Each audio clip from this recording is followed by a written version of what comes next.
আসসালামু আলাইকুম রহমতুল্লাহ। আশা করি দূরের এবং কাছের সকলেই আল্লাহর রহমতে ভালো আছি এবং ভালো আছেন। আজ কদিন ধরে সাদা পতাকা সাদা কালেমার পতাকা নিয়ে বাংলাদেশে যে উত্তাল সৃষ্টি হয়েছে, এর জন্য আমি মনে করি বাংলাদেশ সরকার, প্রশাসন দায়ী। আপনাদের সকলের নিশ্চয় মনে আছে,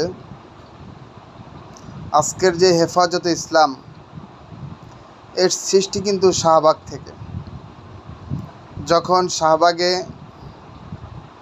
ইমরানের সরকার লাকিরা বাংলাদেশ জামায়াত ইসলাম তথা ইসলামী দলগুলোর বিরুদ্ধে ঐক্যবদ্ধ হয়েছে, ঠিক তখনই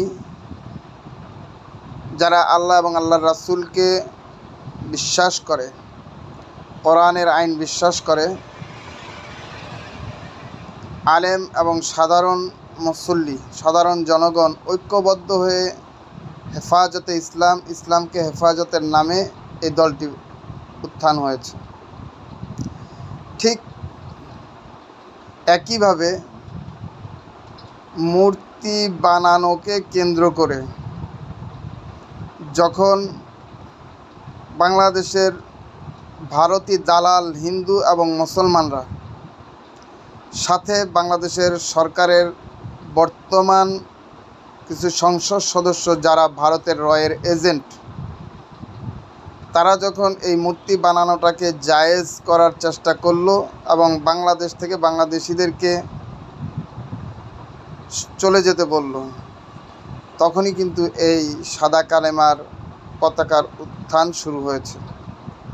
এবং যখন এটাকে কয়েক জায়গায় উড়ানো হলো, দেখা হলো এখান থেকে কিছু মানুষ এই পতাকাগুলি অতি উৎসাহী হয়ে মুসলমান নামের কিছু কুলাঙ্গার এবং হিন্দুদের কুলাঙ্গারের ভিতর থেকে কিছু হিন্দু পতাকাগুলি যখন উঠায়া ফেললো, সরায়া ফেললো, তখন এটার প্রতি যুবকদের আকর্ষণ আরও বেড়ে গেল।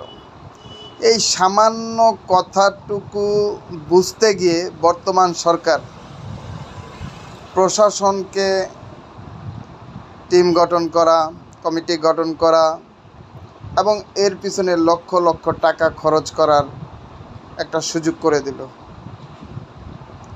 এটা আসলে বাংলাদেশের টাকাকে হাতিয়ে নেওয়ার নতুন আরেকটা ফাঁদ।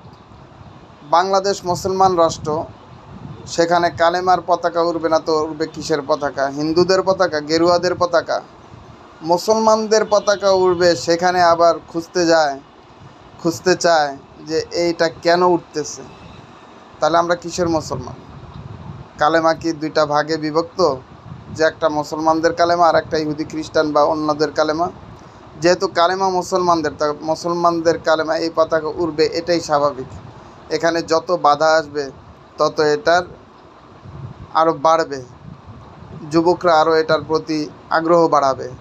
যেমন 24/7 যে আন্দোলন, এই আন্দোলনে যত বাধা আসছে তত এটা আগ্নেয়গিরির মতো আরও উত্তাল হয়েছে।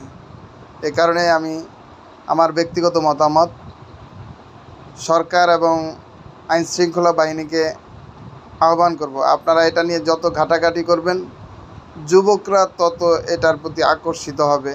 এটা আরও আকর্ষণ বেড়ে এটাকে আরও দ্বিগুণ, 3 গুণ, 4 গুণ, 5 গুণ যতটা সর্বোচ্চ বাড়ানো যায়, যুবকরা সেটাই করবে।